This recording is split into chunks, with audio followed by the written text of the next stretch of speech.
ಅಭಿಯಾನ ಪಾದಯಾತ್ರೆಗೆ ಕ್ರೈಸ್ತ ಸಮುದಾಯದ ಬೆಂಬಲ.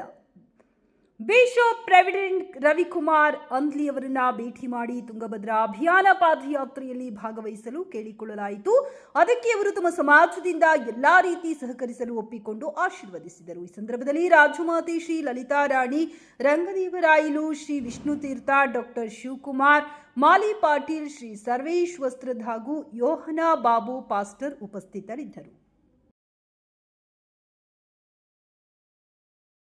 ರಾಷ್ಟ್ರೀಯ ಸ್ವಾಭಿಮಾನ ಆಂದೋಲನ ನವದೆಹಲಿ, ನಿರ್ಮಲ ತುಂಗಭದ್ರಾ ಅಭಿಯಾನ ಸಮಿತಿ ಕರ್ನಾಟಕ ಮತ್ತು ಪರ್ಯಾವರಣ ಟ್ರಸ್ಟ್ ಶಿವಮೊಗ್ಗ ಇವರ ಸಂಯುಕ್ತ ಆಶ್ರಯದಲ್ಲಿ ನಿರ್ಮಲ ತುಂಗಭದ್ರಾ ಅಭಿಯಾನ ಪಾದಯಾತ್ರೆಗೆ 3ನೇ ಹಂತದ ಜನಜಾಗೃತಿ ಕುರಿತಾದಂಥ ಒಂದು ಪಾದಯಾತ್ರೆ ಇದೇ ತಿಂಗಳು 27/12/2025ರಿಂದ 4/1/2026ವರೆಗೆ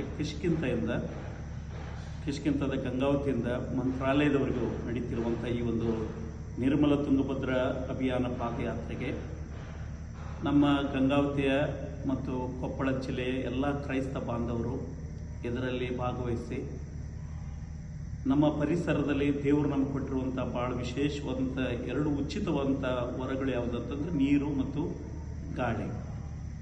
ಇವೆರಡೂ ದೇವರು ನಮ್ಗೆ ಕೊಟ್ಟಿರುವಂಥ ಉಚಿತವಾಗಿ ಕೊಟ್ಟಿರುವಂಥ ಒಂದು ವರದಾನಗಳು. ಮಾನವರೆಲ್ಲರಿಗೂ ಯಾವ ಜಾತಿ ಕುಲ ಭೇದ ಇಲ್ಲದೆ ಎಲ್ಲರೂ ಇದನ್ನು ನಾವು ಉಚಿತವಾಗಿ ಉಪಯೋಗಿಸಿಕೊಳ್ಳುವಂಥದ್ದು. ಹಾಗಾಗಿ ಈ ಪರಿಸರವನ್ನು ಕಾಪಾಡುವಂಥ ಜವಾಬ್ದಾರಿ ಉಚಿತವಾಗಿ ಕೊಟ್ಟಿರುವಾಗ ಅದನ್ನು ಕಾಪಾಡಿಕೊಳ್ಳುವ ಜವಾಬ್ದಾರಿ ನಮ್ಮೆಲ್ಲರ ಮೇಲೆ ಇದೆ. ಈ ಇತ್ತೀಚಿನ ದಿನಗಳಲ್ಲಿ ನೀರು ಎಷ್ಟು ಕಲುಷಿತವಾಗ್ತಾ ಇದೆ ಮತ್ತು ಗಾಳಿ ಎಷ್ಟು ಕಲುಷಿತವಾಗ್ತಾ ಇದೆ ಎಂಬುದಾಗಿ ನಮ್ಮೆಲ್ಲರಿಗೂ ಗೊತ್ತು. ಅನೇಕ ರೀತಿಯಲ್ಲಿ ನಾವು ನಮಗಿರುವಂಥ ನೀರನ್ನು ಕಲುಷಿತ ಮಾಡ್ತಾ ಇದ್ದೇವೆ. ತಿಳಿಯದ ರೀತಿಯಲ್ಲಿ ನಮ್ಮ ನೀರನ್ನು ನಾವು ಕಲುಷಿತ ಮಾಡಿ ಅದರಲ್ಲಿ ಪ್ರತ್ಯೇಕವಾಗಿ ನಮ್ಮ ಈ ಒಂದು ಪ್ರಾಂತ್ಯಕ್ಕೆ ಬರ್ತಿರುವಂಥ ತುಂಗಭದ್ರಾ ಜಲಾಶಯದ ಆ ಒಂದು ಹರಿವನ್ನು ಅನೇಕ ರೀತಿಯಲ್ಲಿ ಫ್ಯಾಕ್ಟ್ರಿಗಳ ಮೂಲಕವಾಗಿ ನಮ್ಮ ಸ್ವಂತ ತಪ್ಪುಗಳ ಮೂಲಕವಾಗಿ ಆ ನೀರನ್ನು ಕಲುಷಿತಗೊಳಿಸ್ತಾ ಇದ್ದೇವೆ. ಹಾಗಾಗಿ ಈ ಒಂದು ಪರಿಸರದಲ್ಲಿ ಈ ಕಲುಷಿತ ವಾತಾವರಣದಿಂದ ಅನೇಕ ರೋಗಗಳಿಗೂ ಅನೇಕ ಬಲಹೀನತೆಗಳಿಗೂ ನಮ್ಮ ಜಾನುವಾರುಗಳಿಗೂ ಕೂಡ ಸಮಸ್ಯೆ ಉಂಟಾಗ್ತಾ ಇದೆ. ಈ ಒಂದು ಸಮಸ್ಯೆಯನ್ನು ನಾವೆಲ್ಲರೂ ಮನಗೊಂಡು ಆದಷ್ಟು ಎಚ್ಚರವಹಿಸಿ ನಾವೆಲ್ಲರೂ ಈ ಒಂದು ನಮ್ಮ ನೀರನ್ನು, ನಮ್ಮ ಜಲವನ್ನು, ನಮ್ಮ ಗಾಳಿಯನ್ನು ಶುಭ್ರಪಡಿಸಿಕೊಂಡು ಕಾಪಾಡಿಕೊಳ್ಳುವುದಕ್ಕೆ ನಾವೆಲ್ಲರೂ ಈ ಪಾದಯಾತ್ರೆಯಲ್ಲಿ ಭಾಗವಹಿಸೋಣ.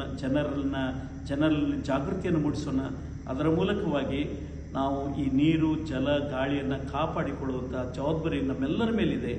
ಯಾವ ಭೇದವಿಲ್ಲ, ಎಲ್ಲರೂ ಯಾವ ಜಾತಿ ಭೇದವಿಲ್ಲದೆ ನಾವೆಲ್ಲರೂ ಒಟ್ಟುಗೂಡಿ ನಮ್ಮ ಒಂದು ನೀರನ್ನು, ನಮ್ಮ ಒಂದು ಗಾಳಿಯನ್ನು ಪರಿಶುದ್ಧಗೊಳಿಸೋಣ. ಅದರ ಮೂಲಕವಾಗಿ ನಾವೆಲ್ಲರೂ ಸುಖವಾಗಿ ಬಾಳಿ ಬದುಕುವುದಕ್ಕೆ ದಾರಿಯಾಗ್ತದೆ. ಹಾಗಾಗಿ ಈ ಒಂದು ಪಾದಯಾತ್ರೆಯಲ್ಲಿ ನಮ್ಮ ಕ್ರೈಸ್ತ ಬಾಂಧವರೆಲ್ಲರೂ, ಕೊಪ್ಪಳ ಜಿಲ್ಲೆಯ ಈ ಎಲ್ಲ ಕ್ರೈಸ್ತ ಬಾಂಧವರೆಲ್ಲರೂ ಒಟ್ಟುಗೂಡಿ ಇದರಲ್ಲಿ ಈ ಪಾದಯಾತ್ರೆಯಲ್ಲಿ ಭಾಗವಹಿಸಿ ಈ ಒಂದು ಜನಜಾಗೃತಿಯನ್ನು ಮೂಡಿಸೋದಕ್ಕೆ ಸಹಕರಿಸಬೇಕೆಂಬುದಾಗಿ ತಮ್ಮೆಲ್ಲರನ್ನ ಕಳಕಳಿಯಿಂದ ಕೇಳಿಕೊಳ್ತಾ ಇದ್ದೇನೆ.